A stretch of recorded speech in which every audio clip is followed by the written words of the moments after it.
Hare Krishna. Pranam. Pranam Mataji. Thank you for coming.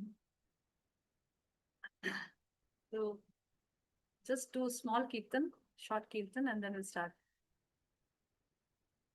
Jaya Radha Madhava Kunja Vihari Jaya Radha Madhava Kunja Vihari Jaya Gopijana Vallabha Giridhara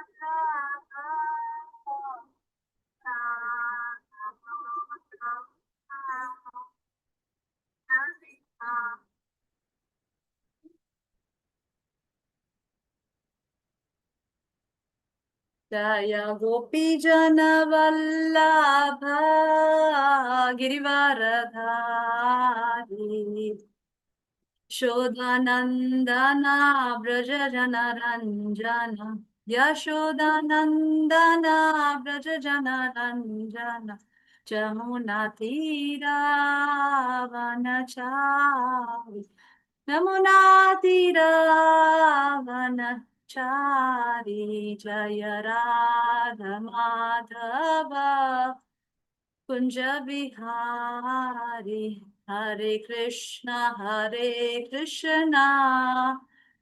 Krishna Krishna Hare Hare Hare Hare Rama Rama Rama Hare Hare Hare Krishna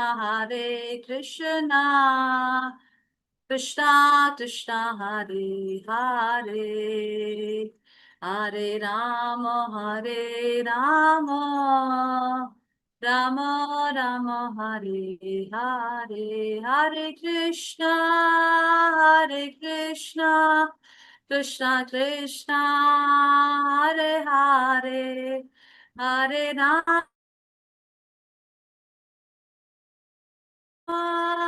Hare Rama, Rama Rama, Hare Hare, Hare Krishna, Krishna Krishna, Hare Hare, Hare Hare Rama, Rama Rama, Hare Hare, Jaya Krishna Balaram. Krishna Balaram, Jaya Krishna Balaram, Jaya Radha Shama Sundar, Radhe, Jaya Gauranitai, Jaya Nitai Gaura Hari Bol. Hari Bol, Nitai Gaur, Hari Bol, Jaya Jaya Prabhupada,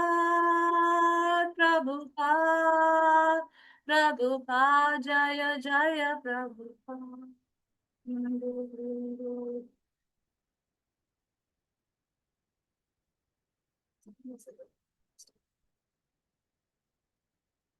Hare Krishna, welcome to the podcast.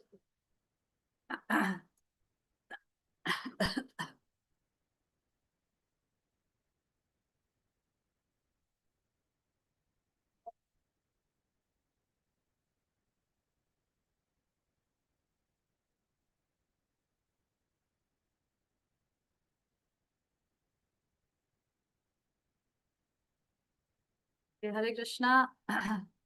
Welcome to today's another enlightening episode of our podcast. The title of our podcast, Women in Varnashram. Okay, so here we discuss those who already joined the first episode. I just want to say, I want to speak this that in this podcast we try to discuss the timeless wisdoms through the lens of the and the Vedic traditions.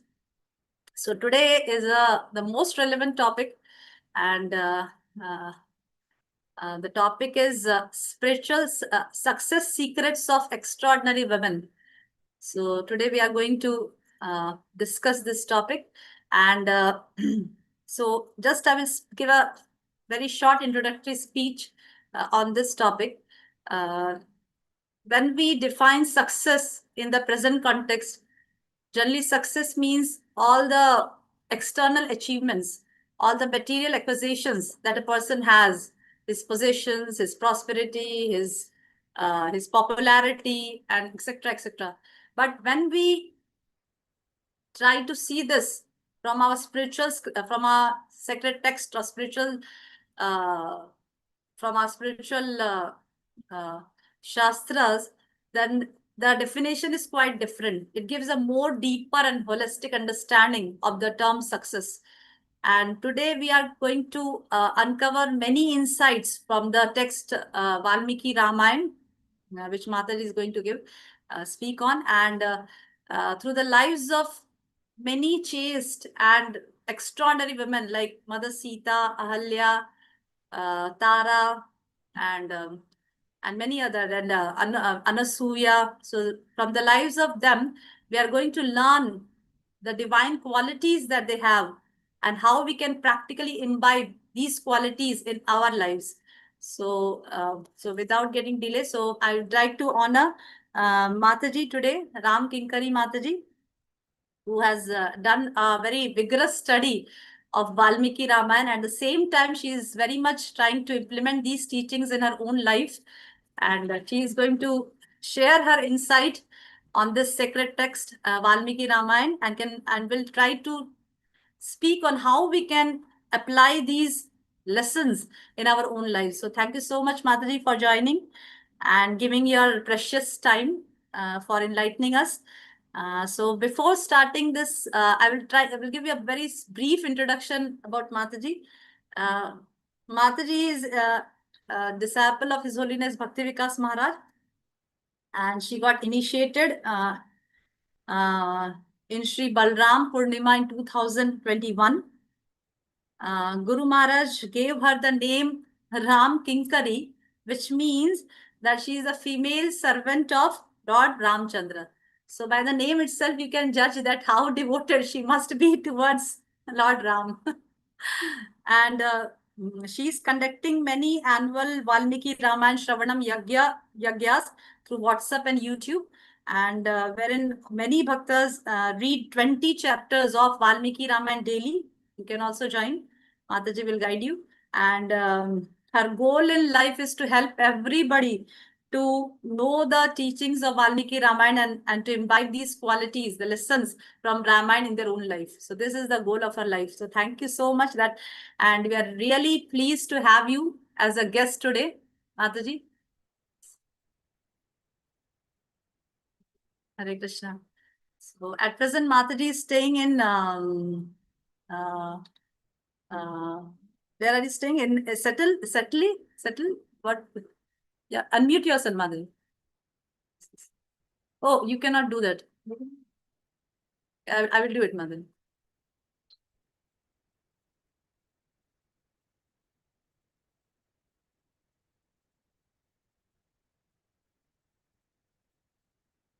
Hare Krishna Mataji, Hare thank you Krishna. very much. Pranam. All glories to Srila Prabhupada. Please accept my humble obeisances. All glories to his Guru, His Divine Grace, Sri Abhay Charanarinda Bhakti Vedanta Swami Srila Prabhupada ki Jai.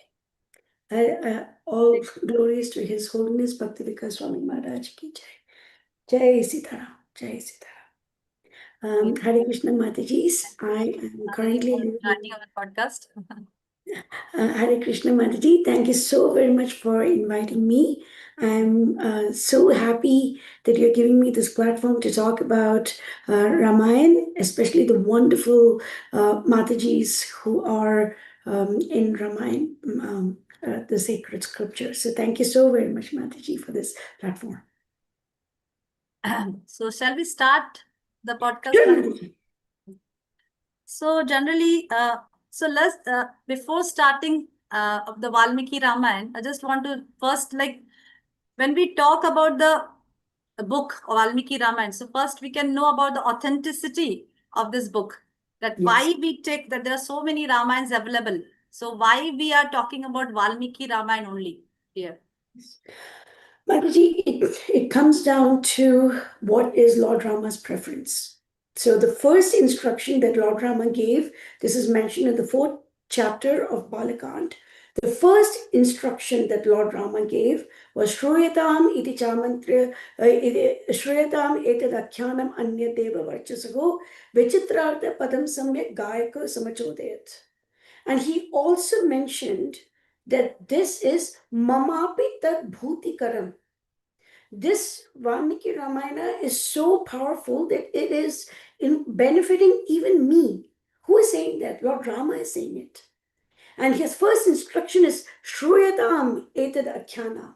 Listen to this epic. What epic? As sung by these divine boys, Kusha and Lava. So those two boys were seated in his palace. They had given them a beautiful, resplendent throne, and they were seated on it. And he was listening to Valmiki Ramayana along with all his brothers and the courtiers and everyone. And he says, listen to this epic. And we also see that the people of Ayodhya have said, whatever has happened before, everything we're able to see right now. So, etat pratyaksham ivadarshita. So this particular statement is not just for Treta Yuga. It is something that we can experience today. Even in Kali Yuga, we can experience it. And for that, we need to keep on reading it again and again and again, and definitely under the guidance of a bona fide spiritual master.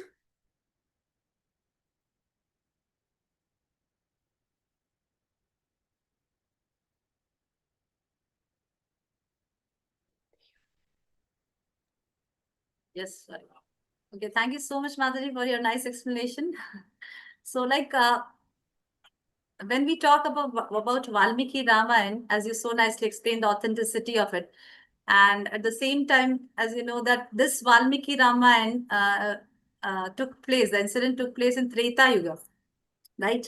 So Yes. that was a yuga of truthfulness, and people were very austere, and the other two, righteousness, everything was there. But when we talk of Kali Yuga, where people are very, that's which is full of quarrel and hypocrisy and all that, and people are untruthful. So how we can take lessons from Valmiki Ramayana and relate it to this yuga?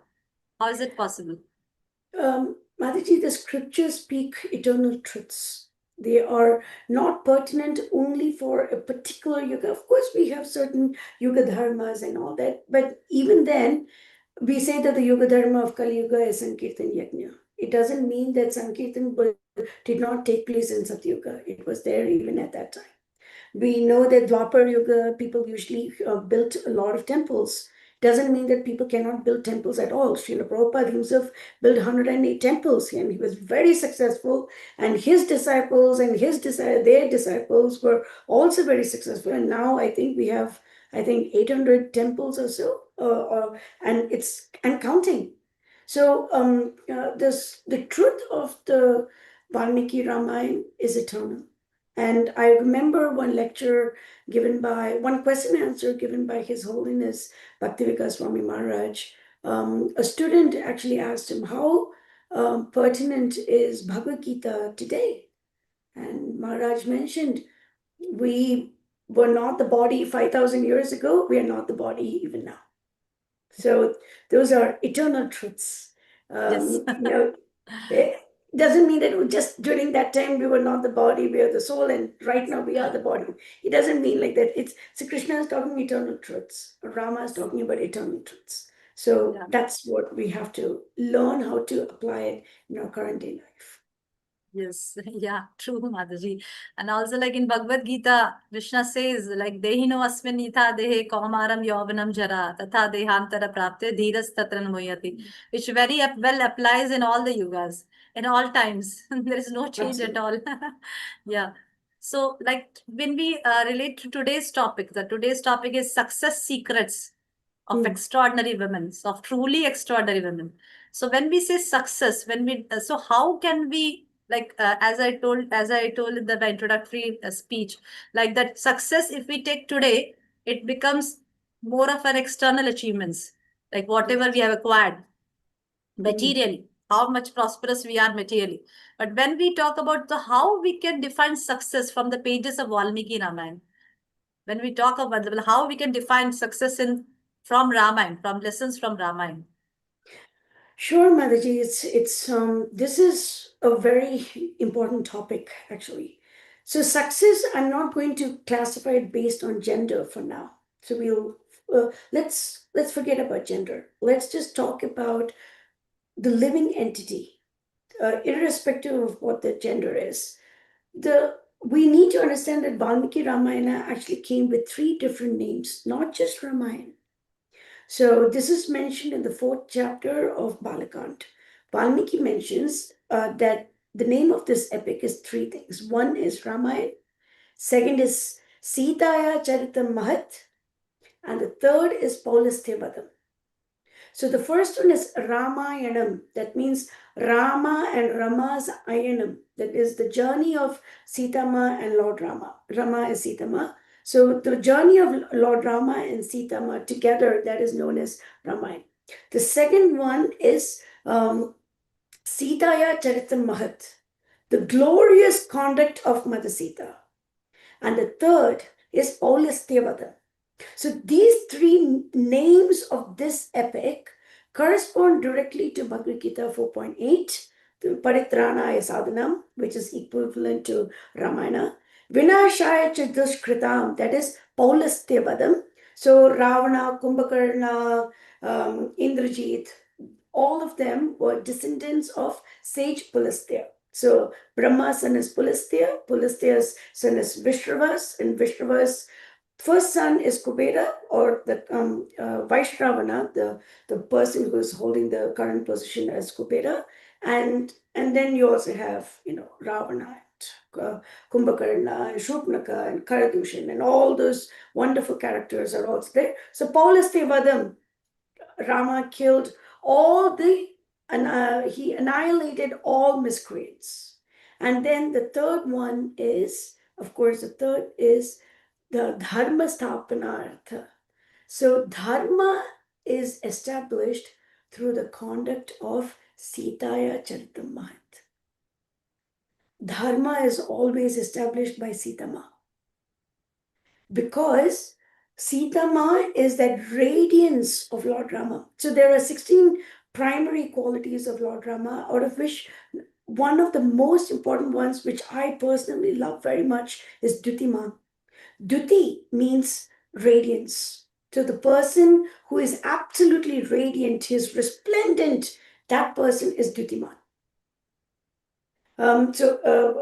This comes in Valmiki Ramayana, Sankshepa Ramayana, first canto, first chapter, 8th verse. Ikshvaku Vansha Prabhavo Ramo Namo Janeshitaga Niyatatma Mahaviryo Dutiman Dhritiman Vashi. Then, of course, he goes on Buddhiman, Nitiman, Bhagmi Shriban, Shatruni Barghanaha, and so many other Vipulamsho, Mahabahu, Kambukriva, Mahahanu. I cannot just stop talking about the form of Lord Rama. But one of the qualities is Dutiman. Yeah, and in that Dutiman, the Duti is Sitama. The radiance is Sitama. And that's why when Lord Rama was so beautiful, he is so beautiful, he is so handsome, so radiant, so shining as bright as a million suns, and yet cool like the moon. That's why he's Ramachandra. Where is that brilliance coming from? That is all Sitama. It's Sitama, Sitama. That's why Lord Rama has said, Tvam pranapya api gariyasi. You are loftier than my life. Because Sitama establishes dharma. Sitama is that radiance, that wonderful, resplendent radiance, that brilliance, for whom Lord Rama could build the world's most impossible bridge within 5 days. He could build the world's most impossible bridge. He waged a war that is unbelievable. There is no equivalent. This is what Valmiki has mentioned. It is atulyam. Atulyam. There is no comparison to the war between Rama and Ravana. No comparison. For whom did he do all that? For Sita Ma. That's why in this in this beautiful epic, we have all the rasas. Well, Valmiki says so. All the rasas are there. But the first one, Shringara Rasa. It is a rasa of love, the rasa of madhurya. So when Sita Ma is given so much of importance, it is necessary for us to understand why. How does she establish that dharma? That even under the most dire circumstance, how do we stay firm in dharma? That only Sita Ma can show. Is only her. Very nice explanation, Mataji. And the way you expressed and told that was also very like appealing and yes, mesmerizing experience. Thank you, Mataji. And like when we talk of Mother Sita, Mataji, like when we talk, when we see in the Ramayana, the most, like among all the characters in Ramayana, if we see the character of Mother Sita, the most challenging and heart-wrenching character is of Mother Sita. Like the difficulties, the hardships that she faced, the whole through Ramayana, like after the marriage with Lord Ram, when her husband Lord Ram was banished to the forest, then she accompanied her husband, and there also she faced hardships in the forest. And okay, that was not the end. And then she was abducted by Ravana, and then she has to there's to bear the pain of separation from Lord Ram. And then even after the trial was over, then again another trial was like she has to undergo that Agni Pariksha and to prove her chastity, her purity in front of everybody. And then after that also the thing was not over. And then after a while when everything was okay and fine it was going on, then also again Lord Rama banished her to the forest when she was pregnant. And then she has to live in ashrams, Valmiki's ashram, and she has to raise her son there. So during her whole life, we can see that her life was really very tough and challenging. And but then one like seemingly contradictory question that arises in the mind of like layman on most of the people, like that why did Rama, being an ideal husband, he's that Maryada Purushottam, like he's an ideal husband, he's setting an example in the society that how an ideal husband should be. But despite that, like he banished Sita Ma, despite he knows that she was pure. She is a pure lady. She has that. She's the emblem of chastity and selfless devotion and surrenderance to Lord Ram. But despite that, he banished her to the forest. And so, how we can understand this, Madhuri? So,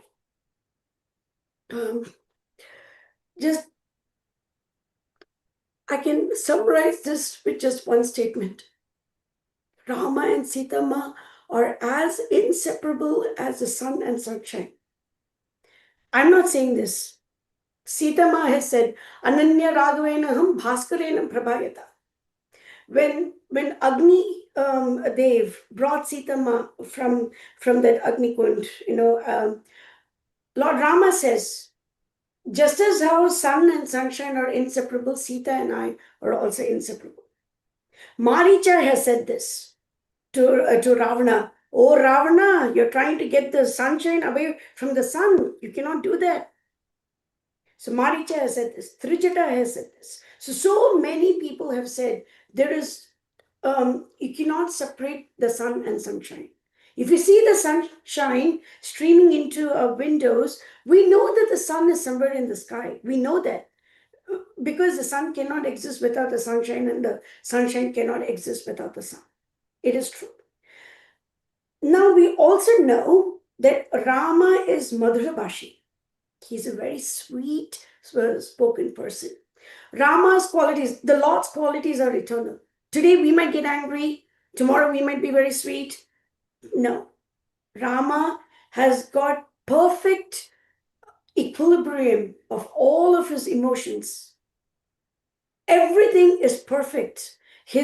The way he speaks is perfect. This is perfect. Everything is perfect. So how can such a perfect man, how he is Purushottam, Maryada Purushottam, how can such a perfect man do something like this to the person whom he himself is considered is greater than him? How is it possible? The answers are all given in Valmiki Ramayana. All the answers are given in Valmiki Ramayana. So the first thing that he mentioned, yes, Sitama went to the forest. Why? Did Rama say, Sita, you better come with me? He did not say that. He told her again and again, do not come, do not come, do not come. That's why in one of the kritis of Tyagaraja, he said, Agnya Miraka. He calls Sitama as Agnya Miraka because she went actually against the wishes of Lord Rama. Lord Rama's first wish was that Sitama should stay comfortably in the palace and not trudge along with him. But Sitama gets angry out of pure love. She gets angry with Lord Rama. We cannot emulate her because she is a class apart. We cannot emulate her even with our own husbands or with the Lord. We cannot do that. She has her own thing. She can do her own stuff. So she gets angry. She says, Agrataka Gamishyami Mridnante Kushakantakam. Oh Rama, I'm going to walk ahead of you, and I'm going to squish all the Kushakantaka, the thorns on your path. Her feet are like red lotus blossoms. Mother's feet are like beautiful, tiny little red lotus blossoms, tender. And with that, she wanted to walk ahead of Rama and crush all the thorns on his path. And guess what? Lord Rama says, okay, you walk ahead of me. Usually the husband leads and the woman follows. Over here, Sitama goes against the norm. First, Lakshmana goes because Lakshmana tells Kausalya Ma that, oh mother, whether Rama goes into the Deepta Agnim or the Vanam, remember that I would have preceded him. He says that. So from Chitrakuta, from Ganga to Chitrakuta, first Lakshmana walks, then Sitama walks, and then Lord Rama. There was no danger of any Rakshasas or anything, so that was fine. And then once they go deeper into Dandakaranya, Lord Rama takes the trouble upon himself. So first Rama goes, then Sitama goes, and then Lakshmana goes. So this is the order. So why did Sitama have to go into the forest? Lord Rama allowed her because that was a wish. And Lord Rama himself says, my dear Sita, you were made just to come with me into the forest. He says that. This is mentioned in the 30th chapter of Ayodhya account of Valmiki Ramayana. Next, why was she kidnapped?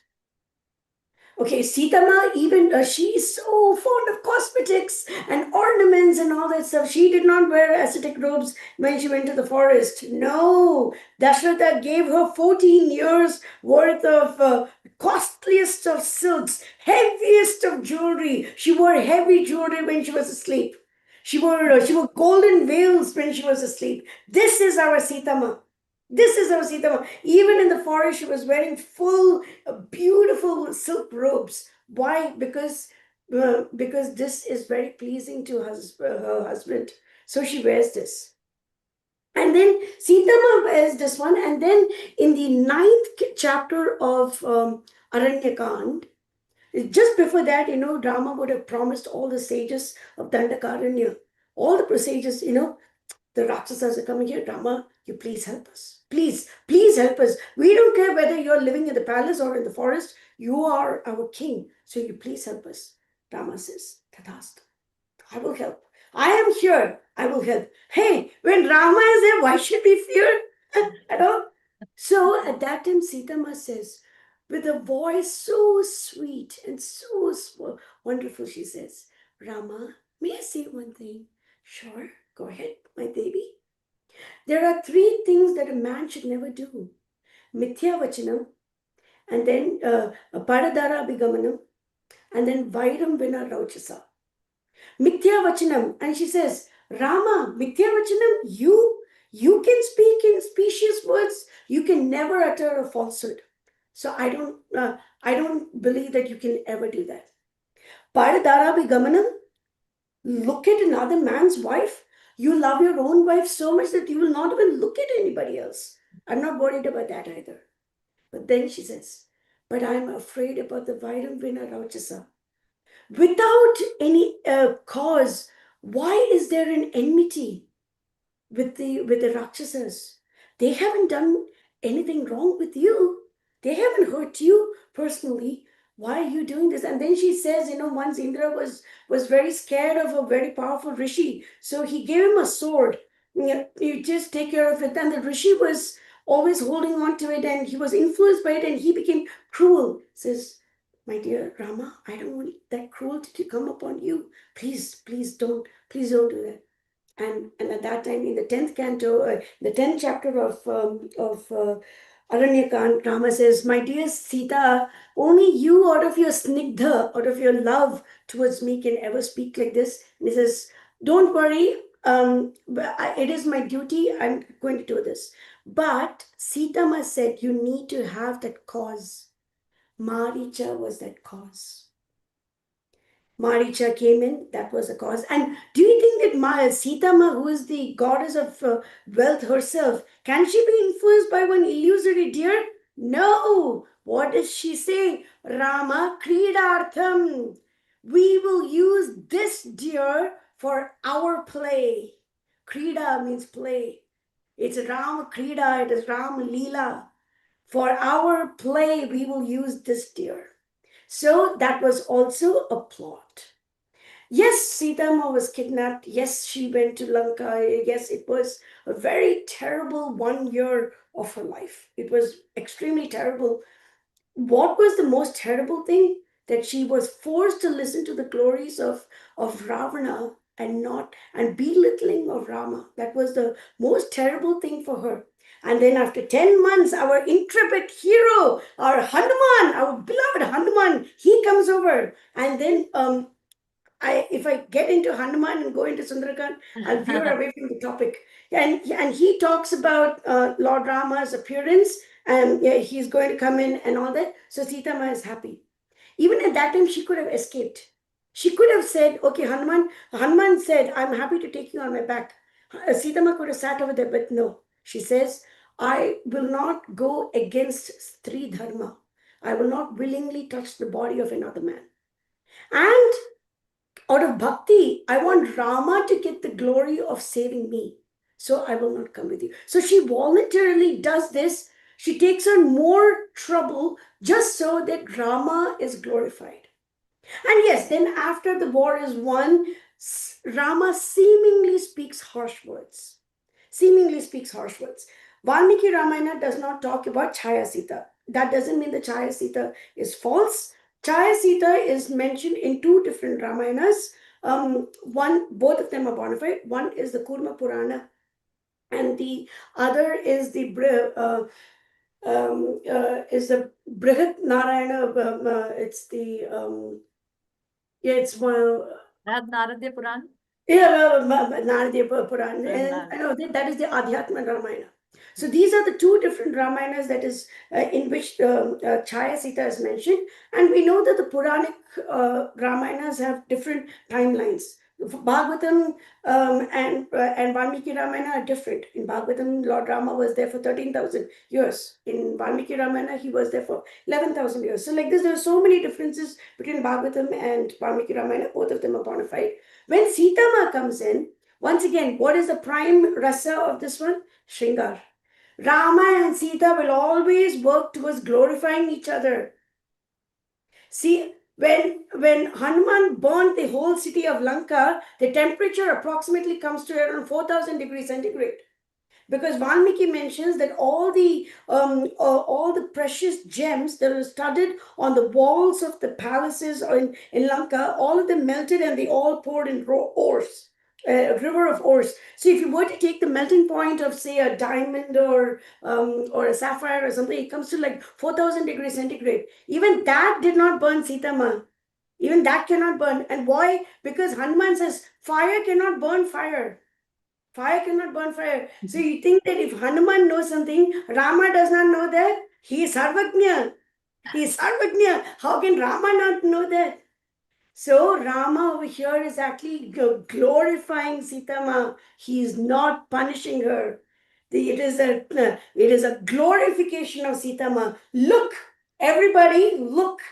No, even fire cannot singe even a single hair of this divine lady.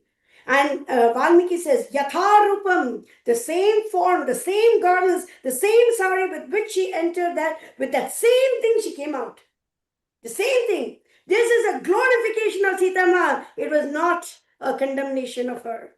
Why did Sita Ma willingly go over there? Rama never asked Sita Ma to go into the fire. Sita Ma herself went into the fire. Why did she do that? At that time, Brahma comes in and says, "Oh Rama, don't you know that you are actually Narayana, you're Upendra, you're Padmanabha, you're Rishikesha, you're Purushottama, you're Trivikrama, you're Madhusudana, you're all of these wonderful, you're Purushottama, you're Vashatkara, you're Omkara, you are Samaveda, bull, you are all of that. Oh Rama, don't you know who you are? And you are Narayana, and Sita is Mahalakshmi." He reveals that. In front of the whole world, Sitama wants the world to know that this is Sakshat Lord Narayana himself. And for that reason, she does it. How can the person who is a sweet speaker speak harshly to his wife? No, that is not the case. And then she comes back, yes, and then she goes into it's approximately winter time that she gets pregnant. This is also mentioned in Uttarakhand. And then Lord Rama looks at her. "Oh, you're pregnant, my dear wife. What do you want as a gift?" She says, "My dear Rama, I want to spend some time with the wives of the sages on the banks of River Ganga." You think that Rama, who can fulfill all wishes, would not fulfill the wish of his own wife? Of course, he is going to do that.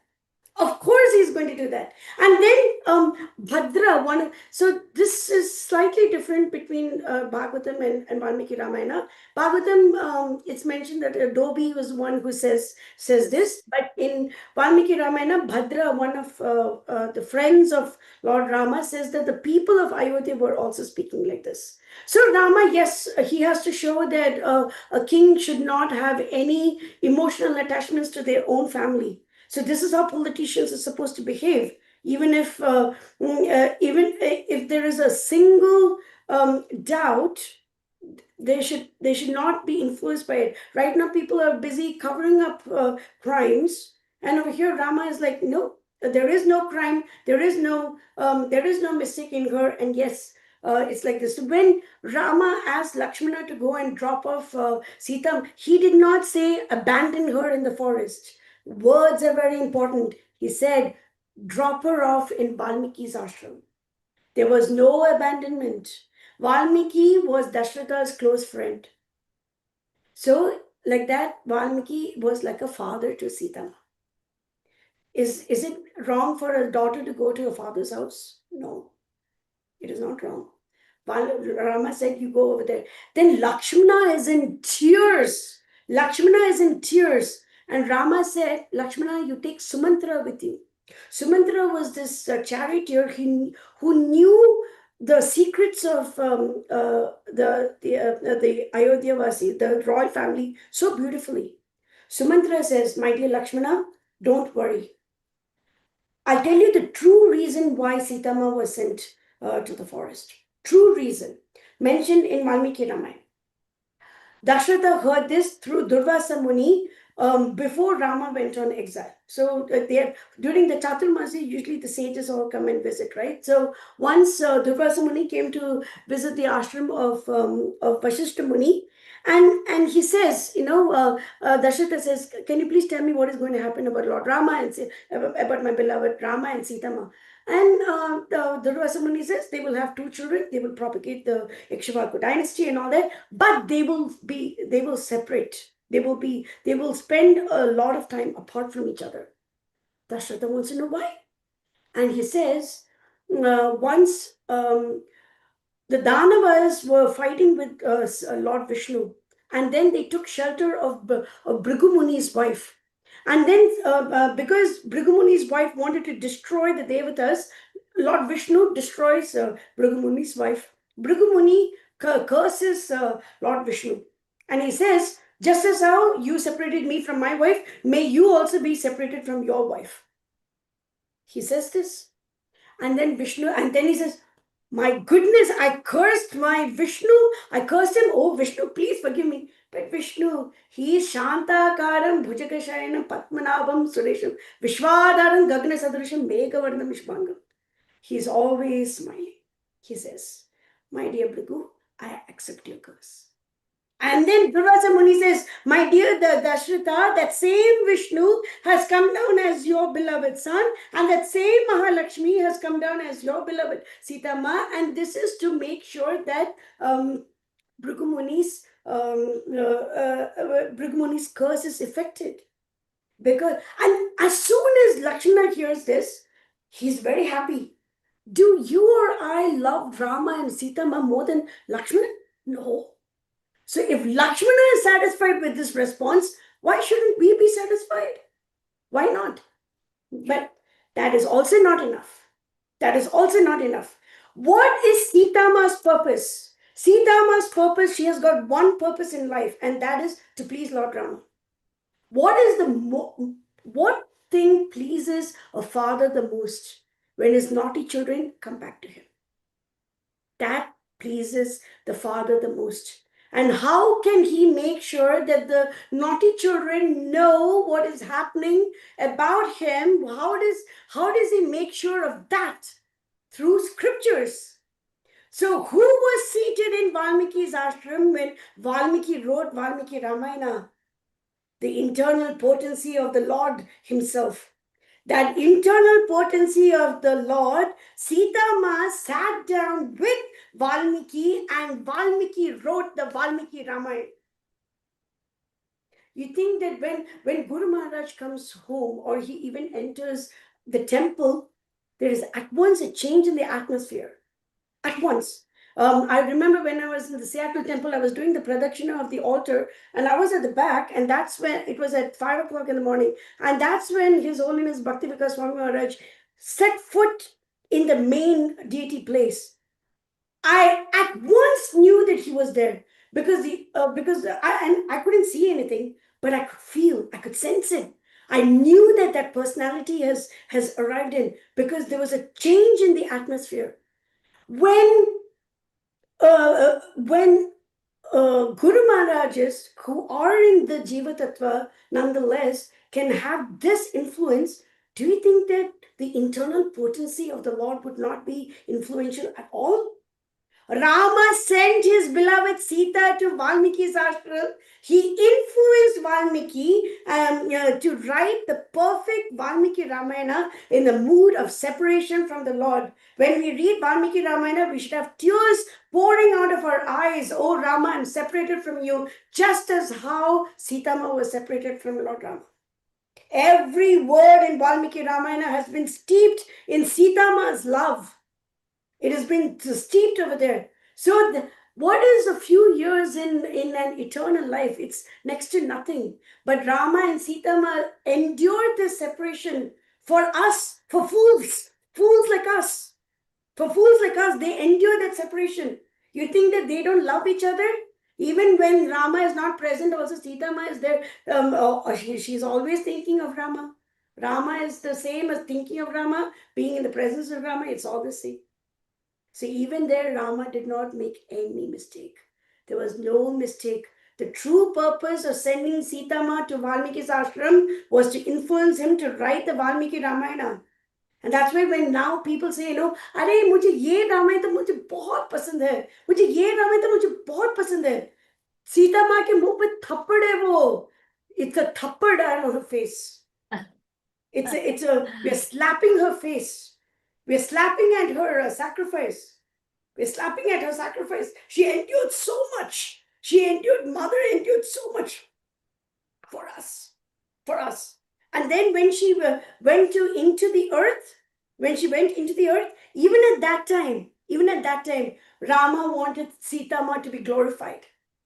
Even at that time, she wanted Sita Ma to be glorified. So in every juncture, whenever we think, oh, Rama, oh, maybe he was cruel, no, it was all to glorify Sita Ma.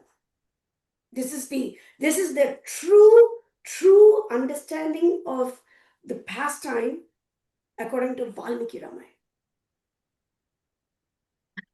Thank you. Thanks so much for your enthusiastic and glorious narration and revealing so many secrets from Valmiki Ramayan. And it was really heart touching, Madhuri. I will again hear this recording to note down all the secrets that you revealed from Valmiki Ramayan regarding this incident. Yes. It's all there. I mean, it's Rama has not allowed anything to be like, oh no, you're not supposed to know about me. Oh no, you're not supposed. Everybody. He's Saulabhya Paripurnaya Sattvotraktaya Mangalam. Saulabhyam. We might think, oh, he's in the palace. Are palace mein rehne wale log mujhse to what's the connection? He's not like that. He is not at all like that. When the Ayodhya think about Lord Rama spending time in the forest, they say Rama was there for every dhanam, every yajnam, every vivaham, and every samajam. For every charity, Rama was there. Every yajna, Rama was there. For every vivaham, Rama was there. In every samajam or like large meetings and committee meetings and all that, Rama was there. So without Rama, how can we do anything? Rama did not really, I'm in the palace, I'm in the throne, aap sare log to, like, you go, you stay away. He was never like that. He was so loving, so caring that even the birds and the beasts were also crying. Forget about birds and beasts. Trees were crying. The trees were crying that they couldn't follow Rama into the forest. The trees were crying. I'm not saying this. This is mentioned by old people who chase after Lord Rama's chariot. The trees were crying that they couldn't run behind Lord Rama. So this is Rama. How can we think that how can we think that he's inaccessible? And even more than him is Mother Sita. She is the fountain of all mercy. When she recommends a person, even if it makes no sense at all, Rama will give them his shelter. Even if it makes no sense. Can I say one quick example of that? Yes, sure, Mother. Sugriva. Sugriva ke paas kya tha? What was there with Sugriva? He had no army. He had no kingdom. He had no wealth. He was chased away by his older brother. He was completely ostracized. अरे उसको अपनी खुद की पत्नी को भी रक्षा करने में रक्षा नहीं कर सकता था. He could not even rescue his own wife. What did he have? But then, why did Rama go to Sugriva and not to Vali? Vali had all those things. Why didn't he go to Vali? It would have been so quick. Vali even knew Ravan. They were close friends. He could have, and he was powerful, more powerful than Ravan as well. So he could have just gone and become friends with Vali. But why didn't he do that? Because our beloved Hanuman said, Sugrivo navam dharmatma kashtarvanar pungava. Hanuman certified Sugriva is Dharmatma and he is Vanar Pungava. He is the best of Vanaras. But even more than that, Sita Ma gave her jewelry to whom? She gave them to Sugriva, not to Vali. She could have dropped anywhere. Sugriva was also a denizen of the forest. Vali was also a denizen of the forest. But Sita Ma gave that jewelry, the kundal, the keyura, and the nupur, and everything. She gave those jewelry to Sugriva. Sugriva. So even if Sugriva did not have any good qualities, so he's like, I want my wife, I want my kingdom, I want my wife, I want my kingdom. Every second sentence, you say, I want my wife, Rama, give me my wife, give me my kingdom, but give me my wife, give me my... And we were, अरे बाप रे, चुप तो रहे. राम जी ने बताया कि वो तो आपको दे देंगे, तो please, please. You know, this is what I feel like telling Sugriva. Oh my God. Yes, I understand. You want your wife and your kingdom. Please. Rama has already promised. Just trust him. Rama continues to humor him. And then, are you capable of killing Bali? Show me your strength. Rama continues to humor him. Okay, chale jao. It's okay. It's okay. It's okay. It's okay. Kyun? Because he got the mercy of Sita Ma. He got the mercy of Sita Ma. He got the mercy of Hanuman. Hanuman was always a Shuddha Bhakta. He was always a Shuddha Bhakta. And Sugriva turned from an extremely Sakama Bhakta to a Nishkama Bhakta. So when Rama went back to Ayodhya Dham, he said, Rama, I don't care. You can go wherever you want, but you're taking me with you. That's it. I don't need this kingdom. I've already given this kingdom to Angad. You're going to take me with you, okay? This is how he can talk to Rama. And he's like, Rama said, okay, fine. He understood. Hanuman has converted him to a Nishkama Bhakta. There is nothing more left for him to do. Okay, you go. Come on. Come back with me. So simple. This is all Sita Ma's influence. So like this, if we need to get to the lotus feet of the Lord, how can we even think of doing this without understanding the success story of Sita Ma? How can we do that? Impossible. That beauty, that radiant beauty, that gentle smile, the sweet tones, we can actually hear her voice.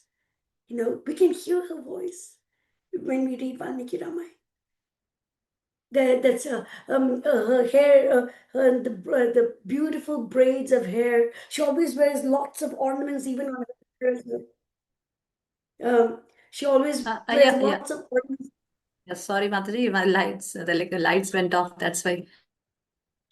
Okay, she always wears plenty of ornaments, even on her hair as well. So we can see, and with that when Okay, no she's problem. like Yes, continue, Mataji. laughing, Yes. Yeah. she's laughing and charming. She's so charming, and we can hear her. We can actually hear her when we read Valmiki Ramayana. I'm not kidding. I'm not kidding. We can hear her. Like you mentioned that incident, Mataji, where Ram killed Vali from the back. Like, so generally people say, like, I don't know how to uh, answer this question. That's why I'm asking you. That generally people say that Ram killed Vali from the back, matlab in hiding. Hiding, he killed Vali, and not he did that direct confrontation. Like directly he came in front of him and killed Vali from the back. So how this is like as such, it seems like he's doing adharma. Ram is doing a dharma, that killing somebody from the back when he is not in the position, he is not alert at that time. So how we can answer this question, Madhuri? Oh, very important. First of all, how many arrows did Lord Rama use to kill Bali? Do you know? I He don't know. used a Yes, okay. single arrow. He used one arrow to kill Bali. Just one. Why did Rama do that stuff? Is it possible for Rama to do adharma? No, it is not possible. So now we need to change our understanding of um, of what this is all about. So Rama shot Tataka with one arrow. She died immediately. Rama killed Khardushan, one arrow. All the 14,000 Rakshasas, 5,000 came from here. Rama shot 5,000 arrows, 5,000 were dead. 5,000 came from here. He shot 5,000 arrows, but they were dead. They killed 100 came from here, 100 arrows, they were dead. With one arrow, he can kill Rakshasas. So why did that single arrow take a long time to take effect? Why? You think that Rama की बाण में शक्ति नहीं है क्या? ऐसा तो कुछ नहीं. Rama will always make sure that he gets all the questions clarified. This question was asked by Vali himself. Oh Rama, you consider yourself a dharmatma. Why did you kill me like this? I was fighting with my brother. I was fighting with another monkey in the forest. What right do you have to come and kill me? What right do you have? You and I are not enemies. What right? What did I do to you? What did he do? Okay. So Rama says, my dear Bali, even then he is not at all angry. Someone is accusing him of being adharmic. Even then, he is not at all angry. He says, my dear Bali, you are fickle and you have been influenced by chapal vanar. You've been influenced by fickle vanaras. So you do not know what is dharma and what is adharma. You are not aware of it. And he says, my dear Vali, he always uses very sweet terms. He says, a Kshatriya is allowed to kill animals. A Kshatriya is allowed to do that. And a hunter doesn't have to take the permission of an animal to kill him. A hunter doesn't have to do that. And he also says, oh, no, I'm not part of your kingdom. My dear Vali, he says, my dear Vali, this whole earth, along with the mountains and the rivers and the forests, are all coming under the shelter of the Ikshvakus. And right now, the king of the Ikshvakus is Bharata. Rama does not even take credit at that time. Not even there. Right now, the king of the Ikshvakus is Bharata. And he gives two quotes from Manusmriti. Rajvikrita dandastu kritva manani vanapad nirmalam swargan mayanti sanka sukriti nopada shashanat vapi mokshatva niste papa pramuchate rajata shasana papasya tadavapnoti kilpisham. So these two are from Manusmriti. He says, if there is a sin committed in the kingdom, then the king has to the king has to either pronounce his clemency or his punishment. And if the king fails to do that, then the sin of the sinner attaches itself to the king himself. And now he says, what was your sin? You kept the wife of your younger brother while he was still alive, a captive as if she is your wife. That is the sin. So I am perfectly justified in killing you. And after that, Vali himself begs. He touches Rama's feet and he says, I accept your judgment. And he doesn't stop over there. He says, please cast your lovely eye upon my sweet son Angada as well. Protect him exactly the way you protect Sugriva. He says that. Do you think a person who is extremely angry at another person would entrust his beloved son to that person? No. Vali did that because Vali understood what Rama said was true. अरे अगर वाली को कोई problem नहीं तो हमको क्यों problem है ना? Yes. And what happens till the end? Rama always makes sure that Angada is protected. He always does that. Guess who gets this benefit of holding Lakshmana on his shoulders? Angada does. Angada does. Lakshmana's first son is named Angada. Angada gets the benefit. When Sugriva was crowned the king, he made sure that Angada was crowned as the crown prince. Why? Because Rama doesn't have dvesh, he doesn't have envy, he doesn't have anger, he doesn't have hatred towards any living entity. If a person commits the crime, you have to pay. You have to pay for that. You have to pay for that punishment. You have to do that. But he doesn't like the sin. He never despises the sinner. That is not Rama's style. So Rama, every action of his is perfectly justified. Every action. Every action. But we need to read Valmiki Ramayana for it, because that is so detailed is so detailed. अरे अगर पूरा रामायण तो हम 4 lines में बता सकते हैं क्यों? Why did Valmiki spend 24,000 verses? उनको कोई काम नहीं था क्या? He had to write this 24,000 verses because he has to show the nuances. Every single nuance को उनको दिखाना. And guess what? All the people in the 14 planetary systems, they are all reading Valmiki Ramayana.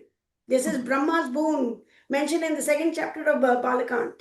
Oh, my dear Valmiki, whatever you write, it'll be there in the 14 planetary systems, and therefore the 14 planetary systems will applaud you all the time for throughout eternity. You know, this is the greatness of Valmiki Ramayana. Every answer is there in that book. Every answer.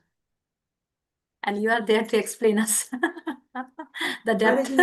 I don't know anything at all. I just have heard a little bit here and there, and that is Ramacharitamrita Sagaram. That's what the Dhyana shlokas say. It's Valmiki has ya piban satatam Ramacharitamrita Sagaram atriptastam munim vande pracheta samakalmasham. He's always drinking the nectar of Rama's Charita, but yet he's not satiated. He wants to drink more and more and more and more. And the more we read it, the more we learn. The scriptures are, we should have that relationship with them. As with any relationship, whether it's between a mother and a child, or it's between husband and wife, or whether it's between siblings or friends or something, we need to nurture it. Every relationship has to be nurtured. And when we nurture it, it grows. It grows and grows and becomes a tooth sambandh hoti hai. We have the strong bond. Like that, scriptures are also living beings. They're also living beings. So we should have that connection. And the more we invest, the more it comes back. The return on investment, ROI, anyone in the project management will know that the ROI is infinite times more than what we put in.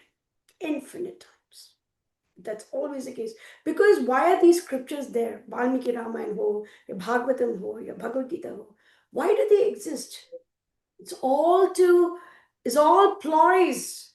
Okay, you're all stuck in this material world. Okay, learn more about me. Come back to me. Come back to me. Come back to me. Because this is what a father does. He doesn't want to see his naughty children away from his house. Itna pyar hai. Itna pyar hai. Naughty children, no, koi problem nahi. Aja, aja, aja. Aja. That's it. This is it. Then he will send acharyas like Srila Prabhupada. Okay, go and teach them. Okay, now you come back. Okay, bring few people back. Okay, मेरा इतने सारे बच्चे तो मेरे पास वापस आ गए, पर और भी बच्चे हैं तो और भी प्रचारण करो. So okay, और भी बच्चे आ जाएंगे. Imagine this is how he's getting all his children back, because this is a relationship. He's a person full of influences, full of emotions.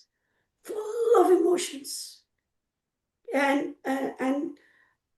we cannot think of him as being the stoic person, no influence, cannot be moved.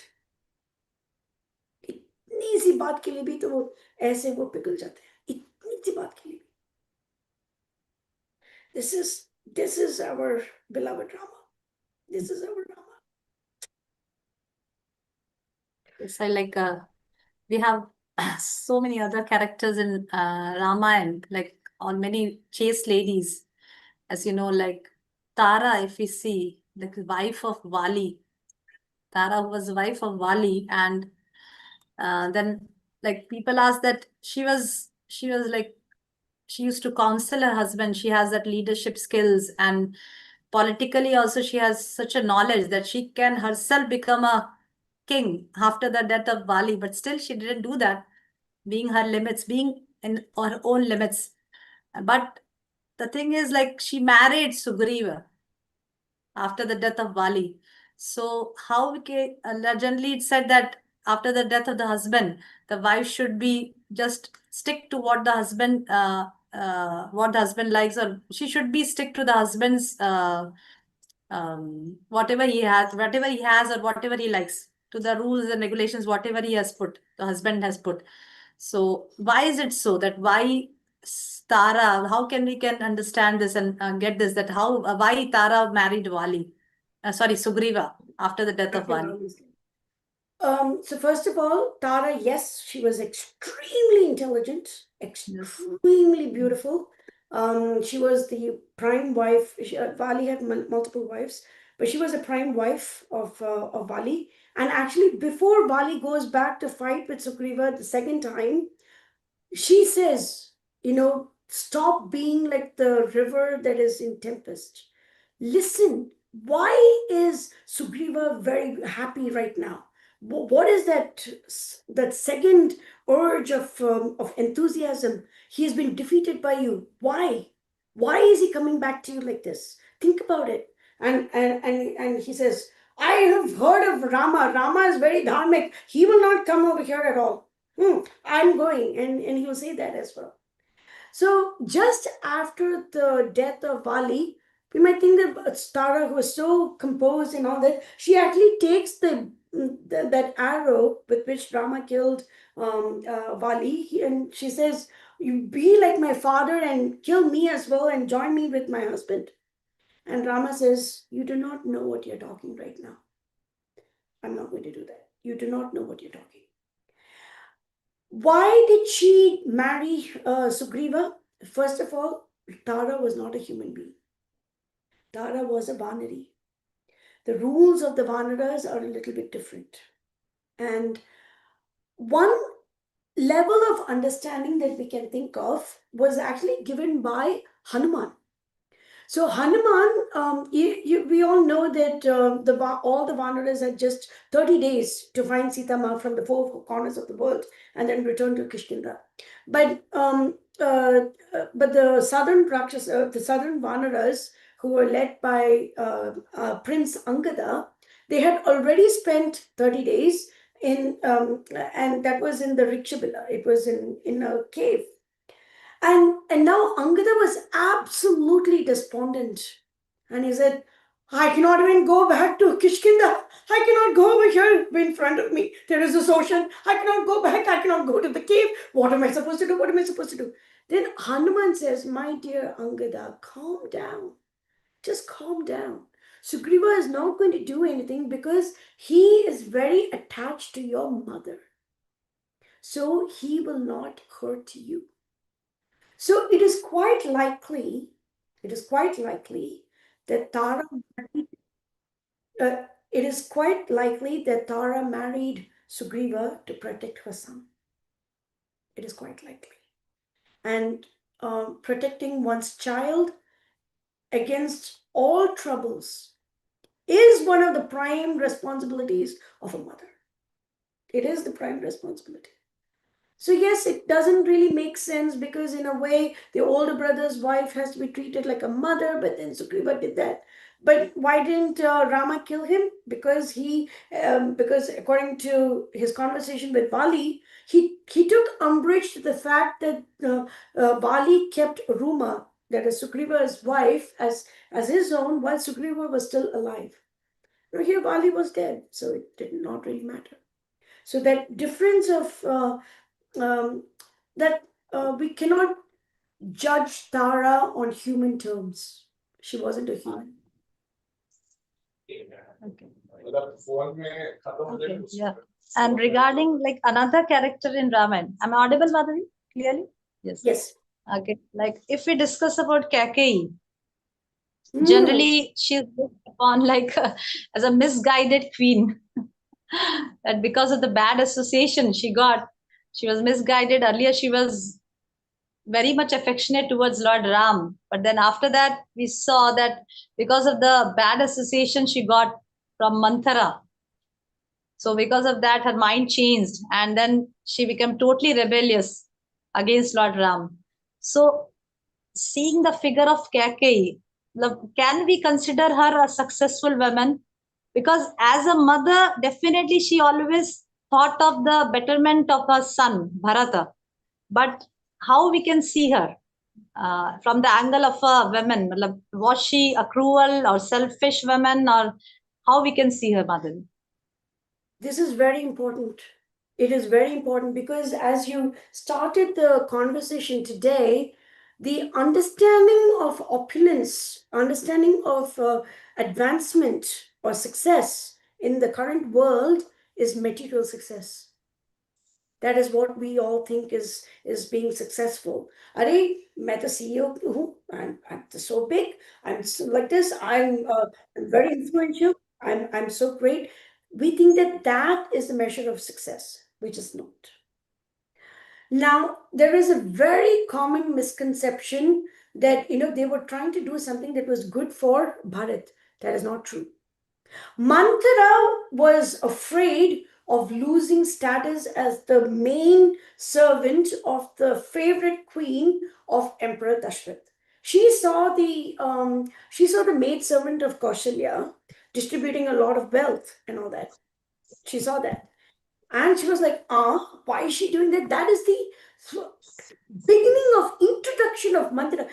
Valmiki, the way he writes, extremely clever, extremely clever, so wonderful. He shows mantra is extremely envious. अरे उसमें और कौशल्या मैया के servant में कौन सी द्वेष थी? What was it? Nothing. But she's very envious. Why is she doing that? Kausalya is so tight-pursed. Why is she distributing wealth? Then Mantra was very scared. अरे मेरी job security क्या है?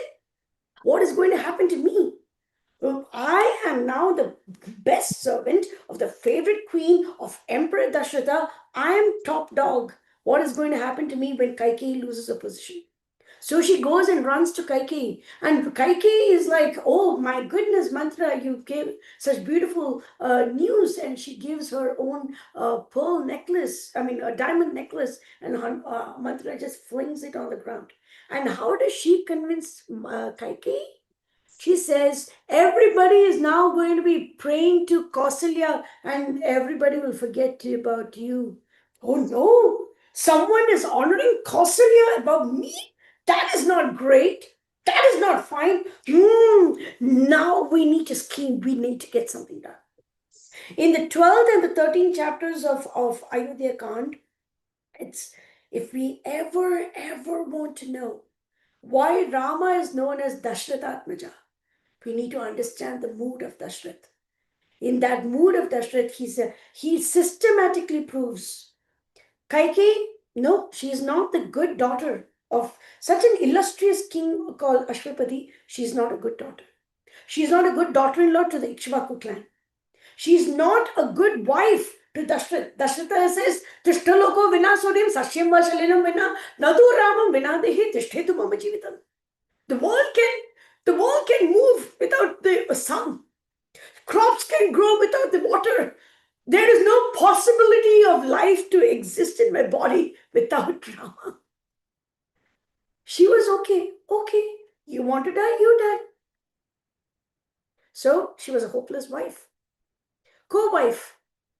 Kausalya and Sumitra lavished affections upon everybody. She didn't care about their children. She just cared about her own.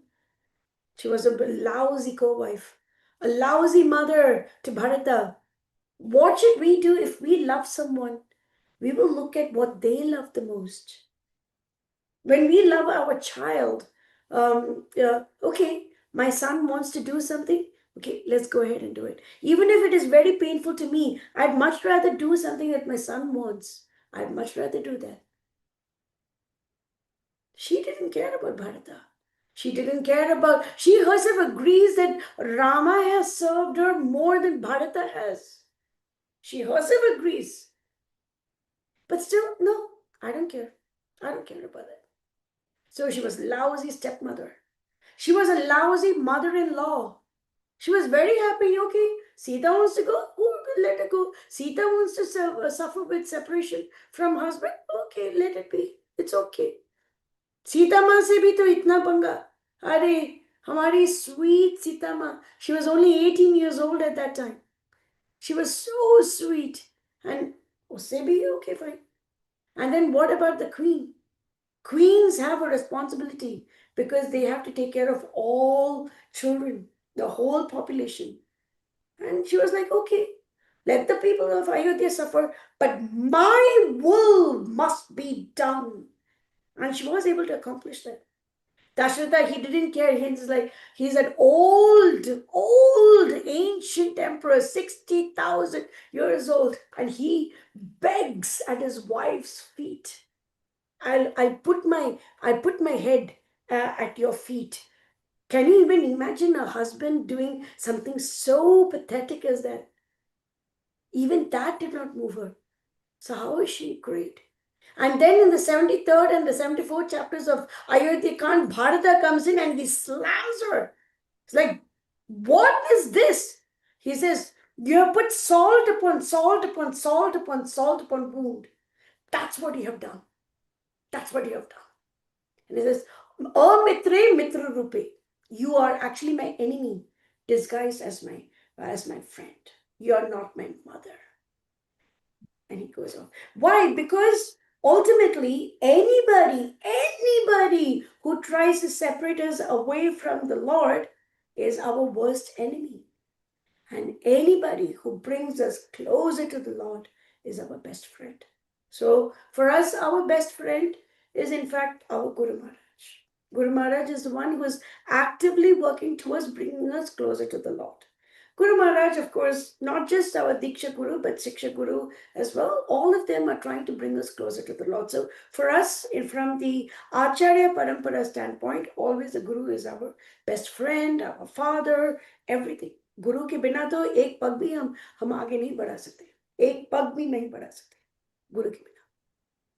So no, Kausalya, there was absolutely no way. She failed in every possible three dharmas that we can think of. Not all of us are queens. Not all of us are stepmothers. Maybe there are. I don't know. I want to be respectful, but not all of us are that. I'm sure that none of us are queens. We are not ruling a kingdom. We are not doing anything like that. But the others, being a good daughter-in-law, being a good daughter, being a good mother, a good wife, those things we should learn how to follow. And Kaikeyi was none of that. And she came back to the right path after she was chastised by Bharata. And only Bharata could have chastised her. Vasishta chastised her. There was no change in her behavior. Siddhartha, an ancient chief minister of the Lord, of King Dasharatha, he chastised her. No change. Dasharatha chastised her. No change. Sumantra, such a close friend of the family, he chastised her. No change. The people of Ayodhya, they all lamented. No change. Bharata came, there was a change immediately. So Bharata was needed for that. Yes. And one more character, then I will ask from the audience if they have any question. They can also ask from you. But one more question, like this was asked by one of the Matajis to me also, regarding Ahalya, the wife of Gautam Rishi. She was also very chaste and counted as among the 5 chaste ladies. She's also counted as one of them. And when we hear her story from Ramayana, we learned that when Indra came in disguise as Gautam Rishi, despite that Ahalya knew that he was not Gautam Rishi, he was Indra. He is Indra, and despite that, she has physical intimation with Indra. So how she is counted among the chaste ladies, despite that? Yeah, everybody makes mistakes. We are not Achyutas. Only Krishna is Achyuta. We are all Achyutas. All of us are Achyutas. We have all not all of us. We do have Nitya Siddhas who come here just for preaching purposes. So I'm not please Srila Prabhupada, I'm not calling you that. But Acharyas are different. I'm not counting them in this category at all. We are all Chitas, all the others. So we have to come back either through Kripa Siddhi or through Sadhana Siddhi. We have to always come back. That same thing happened with Ahalya as well. Yes, Gautama was an ancient sage. She was like, oh wow, Indra wants me, and suddenly she was like, wow, and she had that, and Vishwamitra Muni tells Lord Rama and Lakshmana that Ahalya knowingly had that intimate connection with Indra, even though he was disguised as her husband. So what did Gautama do? Gautama, first of all, he cursed Indra to be a eunuch. Actually, he cursed Indra's private parts to fall down, and so Indra became that. And then things were fixed up. I don't want to get too much into technical details, biological details over here. What does he tell Ahalya? For thousands of years, she is going to stay in that ashram and living only on air, covered by dust. And she's going to be Adrishya Sarva Bhutana. She's going to be invisible to all the living entities. Invisible. In Valmiki Ramayana, Ahalya did not turn to stone. That is not at all mentioned. She was Adrishya Sarva Bhutana. Adrishya means cannot be seen by all living entities. And then in the next verse, he says, when Rama, the son of Dashrathatmaja, when he sees you, you'll be visible to all the worlds. You'll be visible to everybody. What does this mean? Okay, he says, you will not be seen by bhutas. And then he says, when Rama sees you, what does that mean? Rama is not a bhuta. A bhuta is made about the bhumi, apo, anilo, vayu, kham. Rama is not made up of all these things. Rama is completely transcendental. So that's why, Rama can see. Rama can see Ahalya even when she is invisible to the rest of the world. And when Rama glances at her, he is casting his beautiful, merciful glance. The glance is there, and then she is going to be completely okay. So when was this? This took place nearly 1,000 years. And when did Vishwamitra tell the story? When they were all going towards Mithila. Okay, so Gautam Muni's ashram was on the outskirts of Mithila, and this is why Gautam Muni's son, say Shatananda, was a Kulpurohit of King Janak. Yeah, right? Now, so we all know that story. So they were on the outskirts. At what age did Rama get married? 13 years. He was 5 days past his 13th birthday. Sita Ma was 6 years old. 13 years. And this Shraap took place thousands of years ago. And so for thousands of years, Ahalya was chanting the holy name of Lord Rama. She was chanting Rama, Rama, Rama, Rama, Dashrathatmaja, Dashrathatmaja, Rama, Rama, Rama, Rama, Dashrathatmaja, Dashrathatmaja. She was chanting his name. And when Rama saw her, she was blazing with spiritual glory. Usually, when we do a crime, the spiritual luster decreases. When we get angry, the spiritual luster decreases. When we do a service, we begin to glow. We begin to glow. It's always like that. It is always like that. So when we are happy, अरे ये तो इतनी मुक्ति इतनी खिल रही है. She's so bright. She's so happy. Yes. Why? Because she's talking about Lord Rama. We are listening to Lord Rama. So we are all very happy. Wow. It's so wonderful. But when we commit a crime, when we are angry with someone, when we are envious of someone, when we have not strictly followed our vows or something like that, that luster diminishes. But how did Rama see Sita? I get only Sita. How did Rama see Ahalya? He saw her glowing, resplendent. She was radiant as the fire. Agni Kalpanam. Like Agni. She was radiant as the fire. Rama's one name of Rama is enough. to say goodbye to all sins. एक नाम तो काफी है. And Mother Ahalya chanted that name of Rama for thousands of years. You think that there won't be any influence at all? And now I want to reveal one secret. I want to reveal one secret. Not many people know this, but I'm telling you because Valmiki has mentioned it. In all the paintings, what do we see? We see Ahalya bowing down to Lord Rama and Lakshmana. That is not true. Lord Rama and Lakshmana bowed down to Mother Ahalya.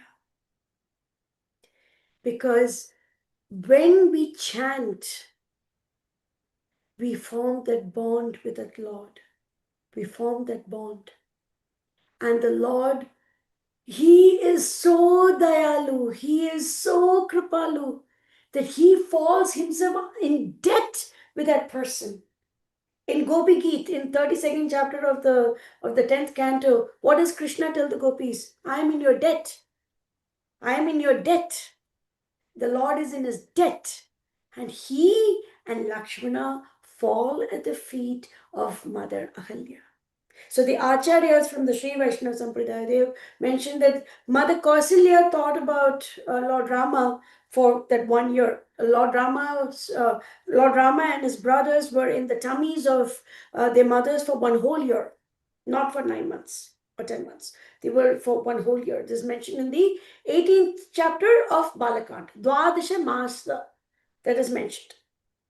So Rama, and for that, what is Rama takes up the name Kausalya Nanda Vardhana, Kausalya Supraja Rama, Kausalya Putra Rama. Rama takes the name of his mother.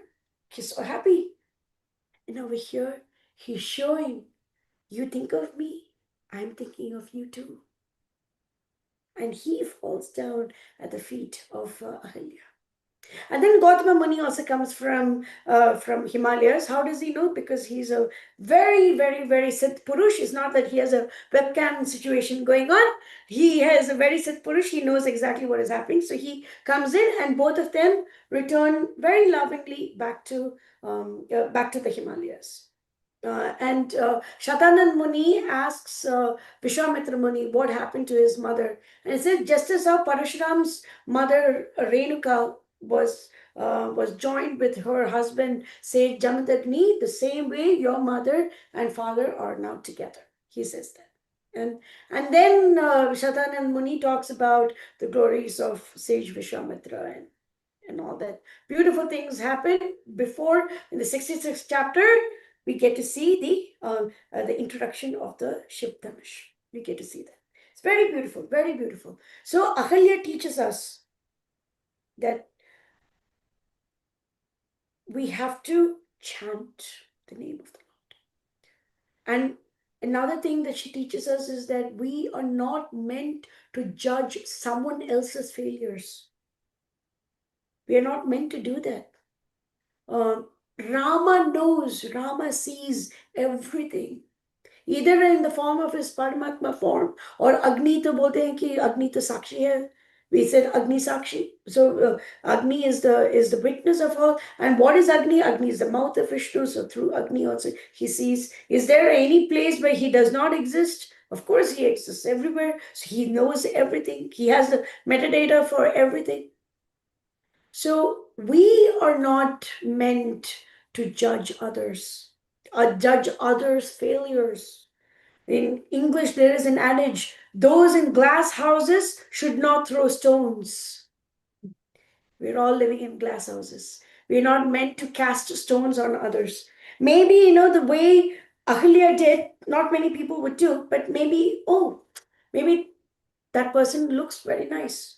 Maybe we might have thought, maybe in some dream we could have thought, and we might have forgotten. We don't really know.